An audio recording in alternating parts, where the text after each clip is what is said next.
My name is Eleanor Ellie Jean Bernstein Feldman.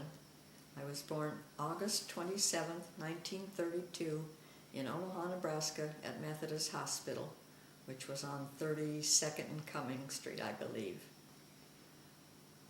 Tell me about your parents, Ellie. My parents were Anne Frieda Goldberg Bernstein and Isidore Bernstein. My dad was a twin. His brother was Joe. My dad came to this country, to Omaha, Nebraska, when he was 8 years old from Russia. My mother was born in Omaha, Nebraska, and their parents came from the old country. My mother's mother, Ida Goldberg, lived with my mother and dad and with all of us off and on like Al's grandparents did, grandmothers, from one daughter to another daughter, from Omaha to Kansas City. My dad's mother I vaguely remember because she lived in South Omaha, and we did go down to South Omaha many times on the streetcar on 24th Street to visit. But then she moved to California to be with her children, my aunts, out in California, whereas my grandmother, my mother's mother, stayed around in Omaha most of the time and back and forth to Kansas City. I did not know any grandfathers because they were all gone before I was even born. I do know that my mother's father died very young. He left my grandmother with 7 little kids, and I think he passed away when he was like 46 years old, so it was long before I was born. And I never knew my dad's father at all. How did the family end up in Omaha, Ellie? That's a hard question for me to answer. I really don't know, because I know that some of the family came in, my mother's side of the family came in from Galveston. But I really don't know, and we never really discussed it. Dad's family settled in South Omaha because the Canner family from Omaha was there. They were, what do you call them, shuttle mates? And they were in Omaha, and they had them come into Omaha. You mentioned your dad's twin. What other siblings did he have? My dad there was a family of 9. Dad had four brothers and 5 sisters altogether. Dad's twin, a brother Charlie. I can't even remember, I'm sorry to say. But they're all gone. My mother's came from a family of 7, and I was very close to my aunts and uncles on my mother's side of the family because they lived, most of them in Kansas City for some odd reason, and I used to spend all my vacation time from school, Christmas vacation, spring vacation. Mother would put me on the train, and I'd go down there and spend time with my cousins down in Kansas City, and my mother would call and say, "I have to come home." Her favorite expression was, "A fish begins to smell. Do come home." But I had a great time. I can remember going down Christmas time and just having a ball with my cousins. I'm still very close to them. I saw them all not too long ago. We had a bar mitzvah in San Antonio. A cousin's grandchild had a bar mitzvah in San Antonio. And my 2 sisters and myself flew to San Antonio for the weekend, and I got to see most of my cousins there. Do you remember your aunts very well on your mother's side? I do remember them very well. I had an Aunt Gert, who I adored, whose husband was Moe, great big tall guy, and used to play the trumpet, and we would go down there for Passover every year, and he'd bring out his horn, and we'd all go around in a big circle while he was playing. That was one sister. One sister was Esther. One sister was Belle.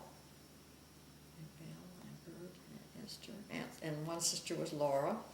And there was an uncle, Uncle Abe, who I adored. He was absolutely fabulous. He read constantly, loved to play bridge. And then there was an Uncle Meyer who lived in Florida, and we weren't too close with them. And they each had children, which made them all cousins to me. And like I say, I'm still very close to the cousins. We talk on the phone every now and then. Now we're into another generation of cousins, their children, and their children's children already. Tell me about growing up. Growing up. Let me think. I think I had a very, very good childhood. Uh, my parents didn't have a lot of monetary things to give us, but we always had a lot of clean clothes and good clothes and a lot of good food on the table. My father worked for the Omaha World Herald for God knows how many years, many, many years. He worked nights. And we'd go many times when he'd have a dinner break. Mother would take us downtown on the streetcar to the World Herald, which was on 16th and Farnham at that time. And we'd meet Dad for dinner across the street at the cafeteria, the Henshaw Cafeteria. And I can remember my mother always had a fit because my two sisters and I, no matter what we had to eat, would always take Jell-O. And Mother would say, I make Jell-O at home and you never eat it. But we always had red Jell-O at the Henshaw Cafe. And then Dad would go back to work. And lots of times we'd go down there on Saturday, and of course the Sunday papers were already there. And Dad was in the circulation department, so he had access to where all the papers were wrapped and ready to go out to the delivery trucks. And he'd always hand us the funny papers, and we'd sit there by the machines all blaring away, reading the Sunday papers on Saturday night, which was a lot of fun. We moved several different times. Had a lot of playmates. I went to Saunders School for just probably kindergarten and maybe first grade. Then moved to I went to Yates School first, and then we moved up by Saunders. And I graduated, I stayed at Saunders until I was in 4th or 5th grade. And for some odd reason they thought I could handle it, and I got to skip a whole year. And I was put into 6th grade, from 4th to 6th, which was a very big adjustment. And then my parents moved again out to the Dundee area, and it was very difficult. I could do, academically I was okay, but socially it was a little bit tough because everybody was well over a year older than I was. And they were already starting to they used to have little dances at the Bethel Synagogue for the 7th and 8th graders. And I went, but it was not fun. But my mother wanted me to be part of the social atmosphere. What did your father do after he left the World Herald? After my dad left the World Herald, he had a little tiny, like a little cigar stand, they called it in those days, in the main floor of the Saunders Kennedy building, which was on 18th and Douglas. It's a little teeny tiny thing, and he sold cigarettes and cigars and all kinds of candies. And everybody that worked in the building used to come down on their coffee breaks. And my sisters and I would go down there once in a while and just stand behind the counter and talk to the people. It was right next door to Allmake's Typewriter Company at that time. And then the World Insurance bought the building, and they opened up a coffee shop, and they let Dad take over the coffee shop. And he ran a coffee shop as a cafeteria. And he just loved the food business, and he loved his work, and then he retired.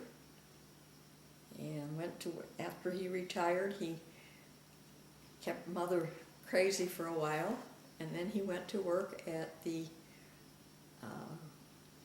hotel out on 108th and Pacific, Regency, and worked in the kitchen making soup. Everybody knew Izzy. And my mother used to cook. When they had the restaurant, Mother used to make big meals in a big roasting pan and take a cab and bring it down to Dad. At that time they didn't have a kitchen ready for him. And I remember her schlepping this great big roasting pan filled with macaroni and cheese so that he could sell it at the coffee shop. What were the hours in the coffee shop? Well, Dad was gone by 5 in the morning and stayed a whole day. But he was always an early riser, and I think that's where I get the early rising business. Tell me about your sisters. I have a sister, Tevi, who is married to Bernard Turkle. She lives in Omaha. And I have a sister, Sharon Cohn, who moved to Phoenix about 5 years ago so she could be closer to her children. She's been a single mom for many, many, many years and raised 2 great kids. And I always teased her the fact that whatever she did, if she could have bottled it and sold it, she'd be a multimillionaire, because her 2 kids are wonderful, respectful young man and woman to this day. How about Tevi's children? Debbie's children, she has 3. Her oldest lives in San Antonio, Texas, and Julie has 2 children. She is married to a major, just recently retired from the Army, and they live in San Antonio. She has Jennifer, who lives in Omaha and has 2 boys. And she has Jeffrey, who lives in Omaha, and he has a little daughter named Olivia, and they're going to have a new baby in April. Ellie, what was a typical day like in the life of the Bernsteins? Typical day. Well, for one thing, I remember we had a home that was a block away from the synagogue. We had 1 bathroom for 3 daughters. My dad teased us all the time because every time he was in the bathroom there was hose hanging over the line there by the shower, or bras hanging someplace. And we shared a bathroom, all of us. In those days, that was a big house. But we had a good time growing up. Were you close with your sisters? Yes, very close with my sisters, and very close today with my sisters. How about meals at home? Meals at home, my dad cooked a lot because he loved to do that, and Mother, and we all did. We all cooked, we all helped, we all set the table, we all did dishes. There was no dishwasher. And I always remember Mother and Dad had a great group of friends, and they always congregated at our home. Nothing for me to wake up on a Sunday morning, or, going to sleep Saturday night, or if I was out on a date, which was rare sometimes, coming home and finding all these people there, my mother's friends, and we'd just sit and talk. They were lovely, lovely people, and to this day, none of them are left, but I have very fond memories of all of them. Who were some of their friends? Bert and Dave Foreman, Jeanette and Sam Ban, Lil and Morris Brick, Rosie Ferenstein, Petey and Phil Ringel. Phil had a drugstore on 50th and Hamilton. They were all very, very close friends of my parents. What do you remember about your father and mother, their early years growing up? They were a very, very loving couple. There was a lot of love in our home. I could tell that. Dad did an awful lot to help Mother out, because like I say, he worked nights, and then he'd get a little sleep, and then he was up during the day, and he took a lot of care with us. And then when Sharon, 2 kids were growing up, my dad, because Sharon was a single mother, my dad would go to Sharon's kids' school and take them if they had a dentist appointment or a doctor's appointment. And my little nephew Scott at that time had a broken arm and he couldn't carry his books, and I remember my dad picking him up at school and carrying the books. But he was a big help, very, very kind and generous person. Do you remember anything about holidays at home growing up? We spent a lot of holidays at home. We always had company over for a lot of the holidays. Any of the major Jewish holidays, they were always at our home, and always fixed a nice dinner. And occasionally, I can remember very vaguely when I was very young, and we would go to not to Kansas City, but down to South Omaha, where my dad's mother lived, and would spend some time down there, because if you schlepped down on a streetcar, you just didn't turn around and go back home after dinner. We'd spend the night. And she had a house, I remember a big dining room, and there was like today you'd call them accordion doors that went open and closed. We used to try and play elevator. We'd open the doors and close the doors, and my sisters would be on the other side, and they'd come to the other side and, "What floor, please?" We pretended they were like an elevator door. And then she had, it was kind of a rooming house, if I remember correctly. And there were chickens in the backyard, and we were a block away from a reed stand. We always got to go down to the reed stand, and for a nickel you got a wonderful chocolate cone. What kind of entertainment did you have growing up? Movies and so on? I don't remember too much about that. I don't think we really went to movies, because we didn't have a car. So if we went any place, we had to take a streetcar. I have to tell you a funny little story. I mentioned earlier that my dad was a twin, and my Uncle Joe and Aunt Ruth lived on 50th off of Dodge, and Dad and Mother, we must have lived near, I think on 48th and Webster at the time. But my dad would get on the bus that went down Dodge Street earlier than my uncle, and he'd get on. And if my uncle missed the bus driver would say to him occasionally, "You know, there's a man that gets on the bus, looks just like you." And my dad said, "Really? You have to find out his name. I'd like to meet that gentleman," knowing all the while that it was his twin brother. But they had a lot of people going that way with the twins. There was some funny incidents with the twins. My mother and dad had two great big wing-back chairs surrounding a fireplace. And when Laurie was maybe 2 or 3 years old, we were over there. And she saw the two men, my uncle and my dad, sitting in the chairs. And she looked at one, walked over to the other one, and then walked back, and she said, "I have two papas." She always remembered that. What do you remember about your high school years? Not too much. I think they were pretty pleasant. I had a few really close girlfriends. Ruthie Mendelson, Doris Band Fox, Marilyn Winthrop Pred. I do remember one of the teachers. I think her name was Miss Clark. And she always walked down the hall covering her head and her face with her hands over her head, like she was afraid to see anybody that knew her. I worked in the registrar's office. I think I was in Glee Club, a French club.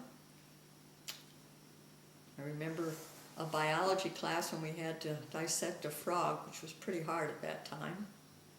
But otherwise it was just a normal high school, like any other kid, except that I was a year behind most of them because I was so much younger. Did you get to the Jewish Community Center after school? Absolutely. You had to go across the street to the Jewish Community Center. And occasionally my mother would call the Jewish Community Center and talk to Kayla Franklin or Paul Verrett and say, "Is Eleanor Bernstein over there?" And they would say yes, and Mother would say, "Would you please tell her to get on the bus and come home? It's late enough already." And I remember on Friday afternoons I had to be sure and be home because we had to get ready for Shabbos. I have to say that. Because we had to vacuum and we had to set the table. That was our chores on Fridays for sure, to make everything ready for Shabbos. Describe those Shabbos meals. Well, we always lit the candles. Always had a nice dinner. Chicken soup, chicken. And it isn't like today's kids that don't take time for a meal with the family. We were family oriented to sit down at dinner time and discuss our day. That was just part of our growing up. Were your regular meals like that too? Mm-hmm. Most of them were. When did you start dating in high school? Probably my freshman year occasionally. I didn't date Al until after he graduated, but he mentioned in his interview that he wrote in my yearbook to a cute little freshman, "Hope I see you around sometime," and that was very true. But I dated Herb Denenberg, Jack Katz. I don't know, went to all the AZA dances. I guess you would consider me a popular person. Did you belong to one of the girls' clubs? Yes, Tikvah Sami, with Becky Feiner and Thelma Goldstein. They were a year older than I was at the time. And we became good friends. What were some of the activities you did in the club? Didn't do too much. I bowled. I was in a bowling league. I can't remember whether it was high school bowling league or probably one of the youth organizations. And of course, being in the Jewish club, we did a lot of style shows and dances, all the activities that the young girls did at that time. Did your mother work outside the home? Not outside the home, but helping Dad at the coffee shop and down at the little cigar stand. When did you and Al really become an item?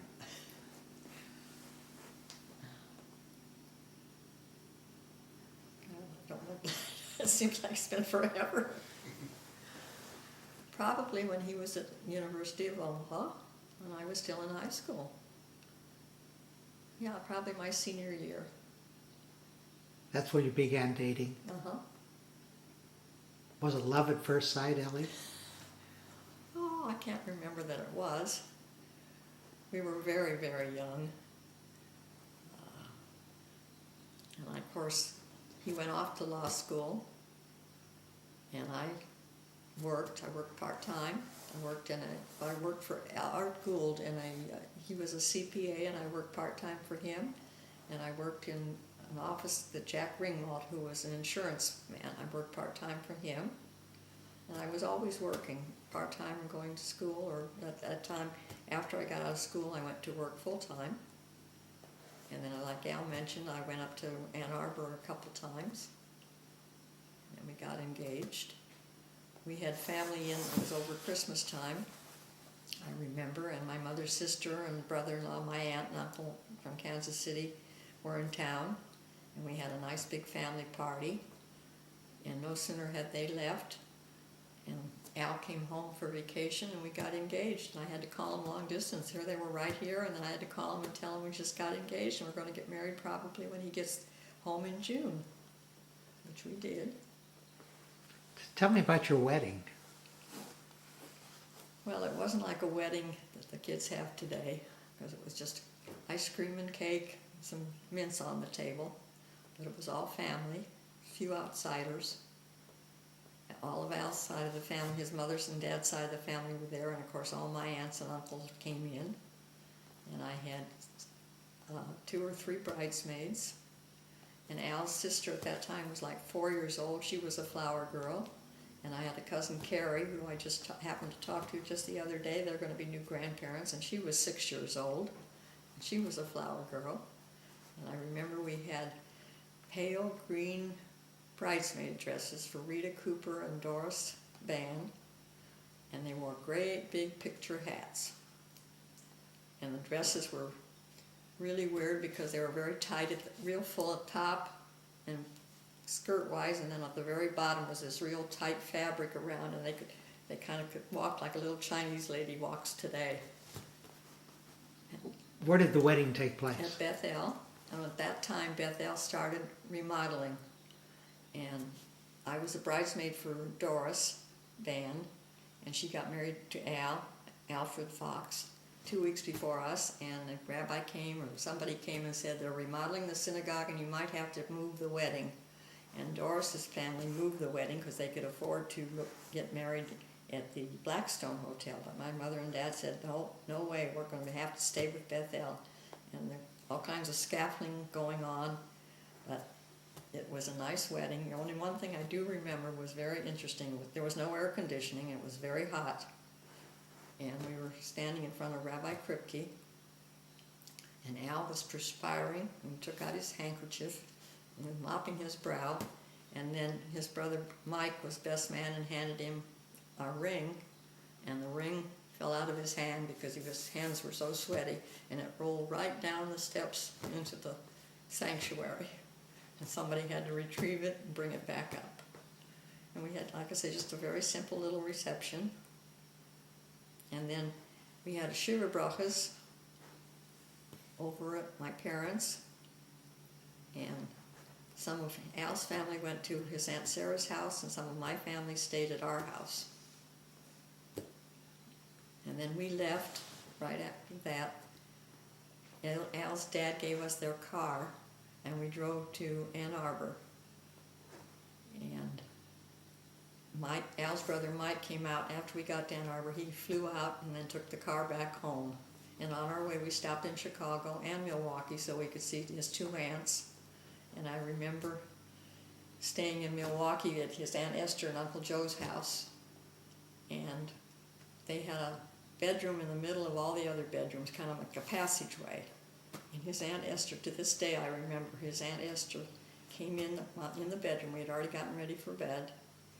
And she came in and she stood in the doorway and she says, I just can't believe my little nephew Albert is married and sleeping in that bed. How was life as a wife of a student? It was tough, but we enjoyed it. There was about 6 couples that were all in the same boat. The wives were all working. The husbands were all studying.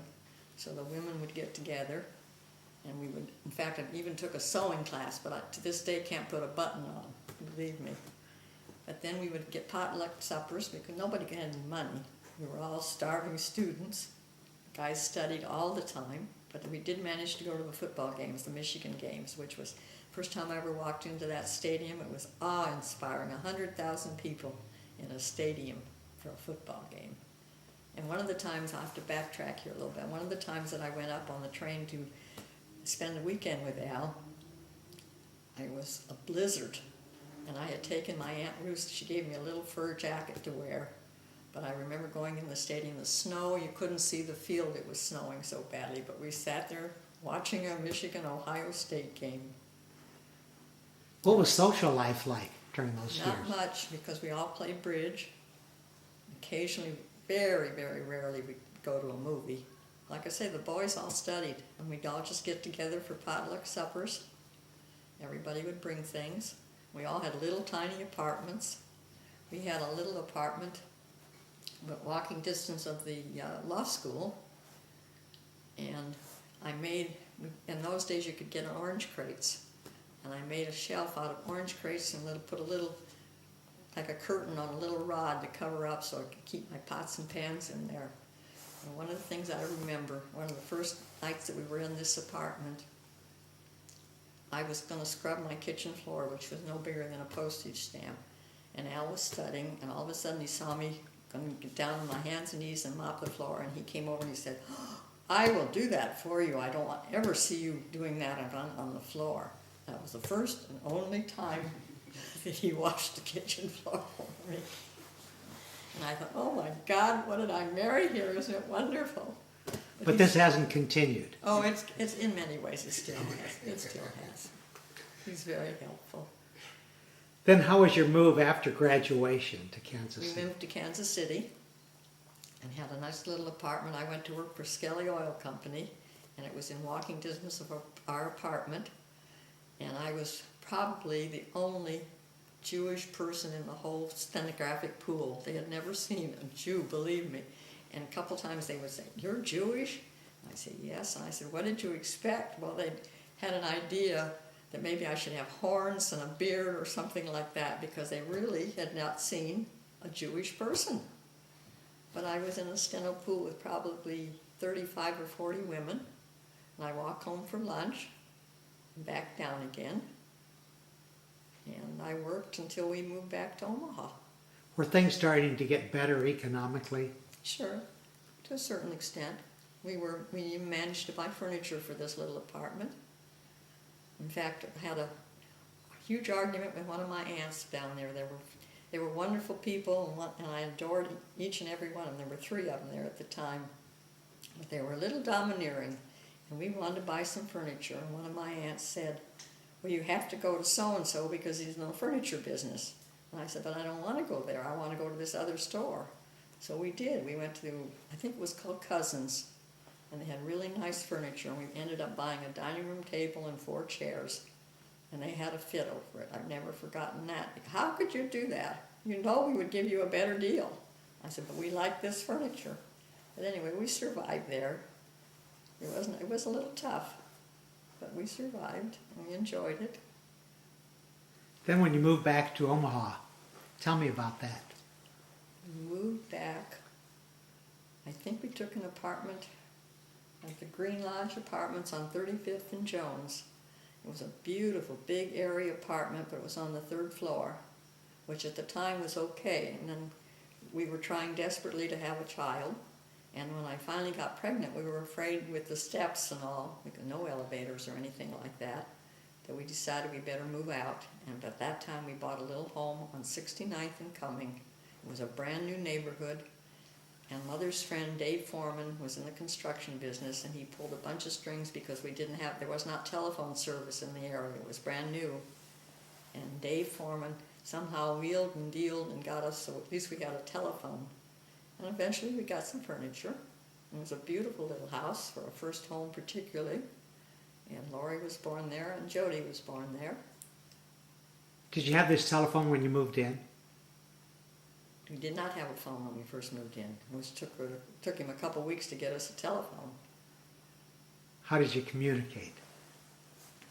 I don't know. I can't remember. I guess we just managed without a phone. Tell me about your life then when the children came along. It was very special. Laurie was a very special child, being the firstborn, of course. Very easy to take care of her. She was an easygoing little kid. Never put anything out of place, and I figured, oh, nothing to it. And then along came Jody, and I thought, well, I'm going to have another daughter.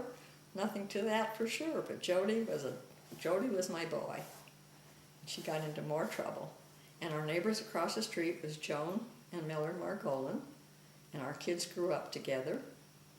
And I've known Joan for close to almost going on 60 years, I'll bet. She came to Omaha when she was a bride at 18 years old, and her husband was Al's best friend, Millard. Like I say, the kids grew up together, played outside, learned to ride a bicycle. I remember riding down Cummings Street, holding on to Laurie on her bicycle, falling a couple times. Had a lawnmower, which we don't own today and didn't for many years after that. Beautiful backyard. Our neighbors were Margie and Marlon Somberg, and their girls grew up with our girls. Gloria and Donald Van were up the street from us. And it was just a big neighborhood of all our friends, and the kids all grew up together. They're still friends today. Were you active in school with the kids? Yes, I was active. I was a brownie leader. I was one of the cookie chairmen. I remember at the time the cookies were delivered so that we could hand them out to the troop, and they were stacked in the living room from the floor to the ceiling, I swear. I was a brownie leader, PTA, active when the kids started Hebrew school. Got a lot of feedback from them. They did not enjoy going to Hebrew school because some of their friends were at Temple, and Temple only went once or twice a week, whereas our kids from Bethel had to go 4 times a week, twice to Hebrew school, plus Saturdays and Sundays. And I would always say to them, you'll survive, you'll manage, you have to do it. And they did. I had a bat mitzvah myself. And I remember an aunt from California came in to buy me a dress. But she also had a very good friend at a store called Carmen's downtown, and we had to go there. The dresses were so ugly, but because she was buying me my dress for my bat mitzvah and from her friend, I had the most hideous dress when I think about it. But that's what she wanted me to wear. What was your bas mitzvah like? I don't really remember too much about it. I remember Rabbi Goldstein, Cantor Edgar, and Mr. Saviv, I think, was the Hebrew school teacher. And it was just a very simple bat mitzvah. I really, to be honest with you, don't remember that far back. I want to hear about your sisters. My sister. I'm very close to my sister. My sister Tevi has had a major surgery on a lot of things. She's not a really well person, but she pretends that she is. We have taken probably a half a dozen trips together, all 3 of us. It's a little harder now being out this far, and for them still, for Sharon in Phoenix and Tevi in Omaha, but we managed to get together. I went to Omaha, I think it's going to be close to about a year, and I wanted to see everybody, all my close friends there, and I didn't want to stay at their house, so I said I was going to stay at the hotel right there in Regency, and I talked Tevi into coming and staying with me at the hotel for the 5 days we were there, and we had a ball. We had so much fun. Went to lunch with Elaine Bachman and Doris Abramson. And I got to see all my friends. We had a little group of about 6 of us, and I got to be with all of them. I'm close to Tev's kids. I hear from them. I'm very close to Sharon's children. I have great love and feeling for them. I think the feeling is mutual. Sharon's kids. Sharon came out here. Amy, her daughter Amy, came out a few months ago. She had a vacation, and she called me and said she wants to come out and come in August. Could she stay? And I said, of course. So she came out, and it just so happened Sharon is a nanny in Phoenix, and her people that she works for were coming out also to San Diego for a vacation. They were bringing Sharon with them. So Sharon was here and stayed and got to spend about 3 days here at our house. And Amy and Sharon and I just had a great time.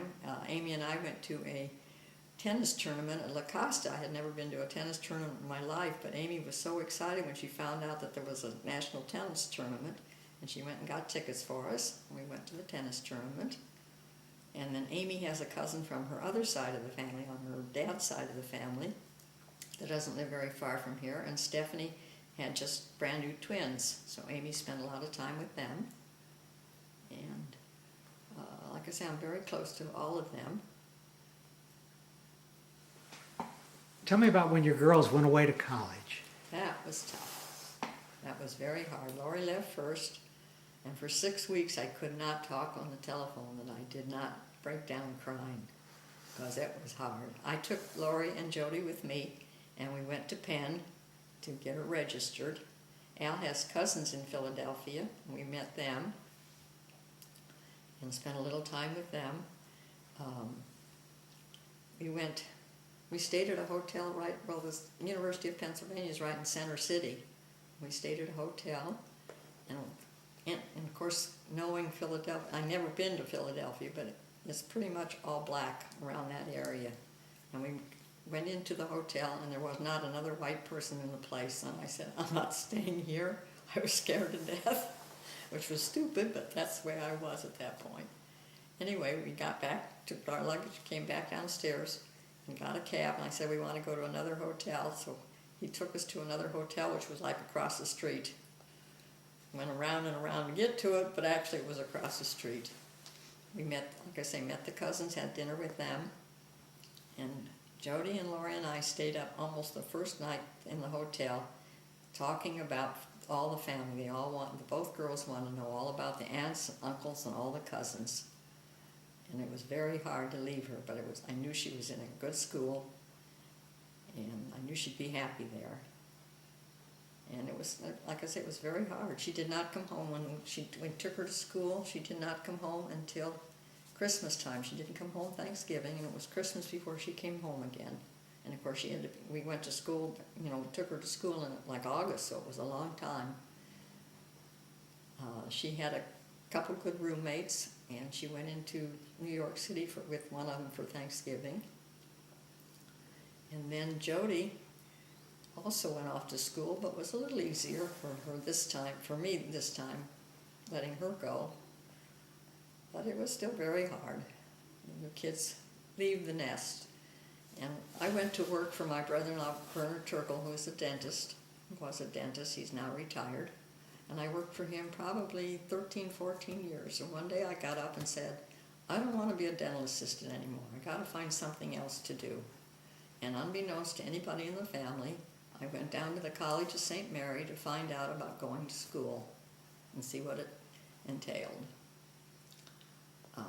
I found out, and I came home and I said, I'm going to go to college. And I'm going to enroll in the College of St. Mary. It's a nice little girls' school. Classes are very small. And that's what I did. I still worked for Bernard part-time until I decided as long as I'm going to college, I might as well go and get a degree. And I quit. I quit Bernard being a dental assistant and enrolled full-time at the college. And I have to say it was one of the most rewarding experiences of my entire life. I met women. I actually felt that I had never been out in the real world, so to speak. And I met women. One of them, to this day, they're all still friends. I still correspond with them. One of them had 14 children, was widowed when her youngest was like 2 or 3. Her husband was killed in a hunting accident by his best friend. One of them has 12 children. One of them had 11. One of them had 9. In fact, at Jody's wedding, when my cousin Larry came from Kansas City and the women were there, and I told him there was 40-some, maybe close to 50 kids between all of them, he'd almost passed out on the floor. Who are some of the women that you were friendly with there? One of them was Mary Ray Wolf, who now sells real estate, who was just lovely. One of them was Ellen Gross-Rody, who had the 14 children. One of them was Judy Tamasia, who is now something with the Diocese of Omaha, of the Catholic Diocese. She's got a very big job. Madge moved to Tulsa. Phyllis Glazer was going to school part-time, was part of our lunch group. Our lunch group was unbelievable. I learned so much from them in our little lunch group, and I come home and tell Al all these stories of things that are going on in the world, And he would say to me, I'm not paying that kind of tuition for you to have such great lunches. Get too busy and study. Anyway, we loved studying, and the professors loved having the non-traditional student because they were there to learn. And Ellen and I, they were in the process of designing and building a new library on the campus. And Ellen and I got picked as the non-traditional students to put our input into what a library should be, particularly for non-traditional students. So we were on this committee, and we did a lot with the committee. And at one point they said when the new library was open, they were going to bronze a chair for each one of us because all we ever did was study. And I had one little nun who worked in what they called the learning center, I think they called it, where you could get extra help because I was doing very good, very well, except for, not calculus. Statistics. I could not get the hang of it. And the professor was just really not very helpful. All he would tell me was, you came here, you got to learn, you got to do it. I can't help you. And one day I couldn't do any better, and I broke down and cried in class. I was totally embarrassed, and that was the worst. Anyway, this little nun helped us with the little cards so that we could memorize the cards so Ellen and I could take the final. At least I passed because I needed it. Also, you had to have, because it was a little college girls' school, you had to have theology. And I learned a great deal on that subject with a lot of the religion. I also, beside Phyllis being part-time and I was full-time, Phyllis Glazer, I was Jewish, I am Jewish. A couple times I would take things to one of my classes because they were talking on different religions and they knew nothing about Judaism. And I remember taking a menorah a couple times. I took a prayer book. I explained most of the holidays to this particular class, which I enjoyed doing because I think they got a lot out of it. But, there were most of them were farm girls that come into the big city, and they wanted to have a good time, even though it was a little girls' school. But we were there to study, and of course some of the students really resented the fact that we were always the ones that took the tests and got good grades, and we were always the ones speaking out in class, questioning what was going on, because they could care less. But it was a great experience, and my uncle in Kansas City came up for graduation. Our daughters came, our son-in-laws came, and we had a lovely graduation. Senator, what's his name, Bob Kerry spoke, and then we had a nice dinner at the restaurant on 10th Street. Cantonic? I can't think of the name of it. What did you study? I just merely took classes so I ended up getting a degree in business because there wasn't really much else at that time that appealed to me. I didn't want to go into nursing. I wasn't going to go into anything that required anything towards nursing. You had to take a computer class. That was mandatory. So I did business. I did a little, you had accounting and business and all the business courses, which I really enjoyed. I had a great professor. And like I said, it was the most rewarding experience of my life. What did you do after you finished school? After I finished school, I went to work. Al came home from the law library that was in the courthouse, and Carol Gendler ran the library. And I don't know, he must have been in there and talking to her or something, and he said, Ellie just finished college, and Carol said, I need somebody to come help me in the library here at the courthouse. So I went down, and I worked for her part-time for a little while at the law library, at the courthouse. And then I don't think I really did too much of anything else. Went back to being a full-time mother. Mm-hmm. Nobody was home, so it was just the two of us. I'd like you to talk about your children and their marriages. Our children. Like I say, Laurie is the oldest, married to Gary Kane. They have 3 children. Zachary is 16, driving this year. Hannah and Josh are twins, and they're going to have a bar and bat mitzvah in December. We all were in San Rafael for Zachary's bar mitzvah, which will be 3 years coming up in November. And a lot of family came for that. we're very close to them. I talk to them on the telephone. Every now and then they'll call and say, "Hi, Grandma, how you doing?"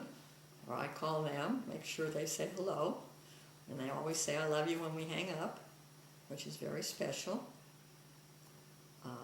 When we're there with them, all we do is schlep around from one ball game to the next. We went probably 2 years ago to, our Hannah was in a girls' basketball tournament in Reno. So we flew up to San Francisco, to Oakland, and drove with them to Reno. We were there for about 4 days. At this gigantic, we're 3,000 little girls playing basketball, if you can imagine, over different courts here and there. It was spectacular watching her play basketball. Josh plays basketball. He also takes piano. Hannah takes guitar. They are so busy. And then the younger one's Jody is married to Rob Flashman. They have Andrea, who will be 7 next week, March 11th, or 2 weeks. Bradley, who's 8. And Jody's in-laws live in Teaneck, New Jersey. And they are lovely, wonderful people, Carlene and Seymour. Carlene teaches at an after-school program about 10 minutes from her house, and Seymour just retired. He'd worked for the government in New York City for many, many years. And Gary's parents passed away quite a few years ago, and they were just lovely, lovely people. And Carlene and I talk on the phone probably at least once a week, and we saw them not too long ago. We try, because they come out to see the kids, and we always make sure we get together with them. They're thinking of moving out here to California because they want to be closer to the kids, and hopefully they will, which will be very nice. Jody's kids, we're going to try, they're an hour and 10 minutes away from us door to door, and it's hard. We try and get together. I haven't seen any of them now for a while because they're just too busy. They have too many activities for my opinion. Well, I think there are too many activities. With Hebrew school, brownies, soccer, basketball, baseball now. They're just going and going and going. Since you've moved out to California, Ellie, how's your frame of mind? It's pretty good. I'm very, very happy here, other than missing close friends in Omaha, my sisters. But I've made a few friends. Joan, I've known Joan, like I said, Joan Margolan Gardner for so many years, and of course she's got me into a few, with the different friends, some of her friends, and I met 2 other friends. I play in a Maj group once a week on Fridays with some lovely ladies. And now I've started to play another Maj group with some ladies from an organization called ORT. Belong to Adasa. And otherwise, I love my home, our home, and I'm content to just be here. We're both, thank God, in good health, and hopefully stay that way. I'd like to say one more thing. Meeting the ladies that I did at the College of St. Mary, and all of them were real Catholic ladies, I had invited 2 of them to come to one of our seders one year. And I told them they could only each bring 1 child, because I could not have all of them. And my friend Ellen brought her youngest at that time. And we had the cup for Elijah and opened the door, so forth. But her little girl, I can't think of her name, I'm sorry to say right this minute, sat there watching that cup the entire evening, waiting for Elijah to come in the door to drink the wine. But they were quite impressed with the Seder. And many years later, if I'd run into 1 or 2 of them or talk to them on the phone or something, and they'd say, "We sure miss not coming over to your house for a Seder." And I also had, Mary Ray and Ellen and I had a party for our professors from the college. We had it in our backyard. We had all of, well, at that time there were maybe 2 or 3 priests. Most of them were lay people, though, and the nuns. And they came, and we had a big picnic in the backyard, and plenty of booze for them because they do like to drink. But anyway, we had a great time, and like I say, I'm still in contact with most of them. After I worked at the law library downtown in the courthouse, I decided, or someone contacted me, that I could come work in the library at the College of St. Mary, which I just jumped into it. But they also said but they could not afford to pay me anything because they were on a very low budget. So I said, I'll make a deal with you. Can I take a class or two just to take in exchange for working in the library? Well, they had never heard of anything like that, so they had to go to the board, and they had to go to this one and that one, and they said, okay, you can come to work, which I did, and I enjoyed it very much. I was trying to order books on a computer, and at that time, of course, I could still see people coming and going, and all the professors and the people that I knew there from the college, and it was a beautiful, beautiful library. Since I still get the bulletins from the college, and I guess they've just been building like crazy. They've got dorms now, which they never had before, and it's really a very lovely little college right in the city. This interview or discussion or whatever you would like to say, whatever you want to call it, I want to say in closing a message to Jody, Laurie, Gary, Rob, and the grandchildren. We love you very, very much. We're very proud of all of you. You've brought us much nachas, much joy in everything you do. And I hope it'll continue and pass down to the 5 grandchildren how much we respect and feel and love you. And I hope you feel the same with us.